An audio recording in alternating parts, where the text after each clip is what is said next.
Assalamu Walaikum. Hello friends, how are you? Welcome back to my another video. In this video, I am going to show you how to create a curved path in Adobe InDesign.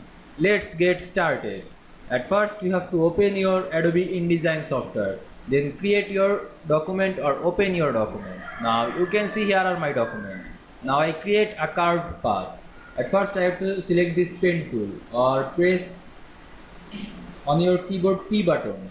Then you can see here I select this pen tool.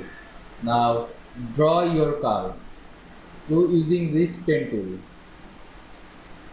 Then click outside of this shape path. Now you can see I create a curved path. Now you can also use a text on this curve. At first you have to select this, type on a path tool. Then click this curve and you can see here are a plus option. Now click here.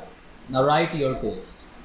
Now click outside of this shape. Now you can see I create a curved path in Adobe InDesign very easily. I hope you enjoyed my video. Please like, comment, share and subscribe my channel. Thanks for watching.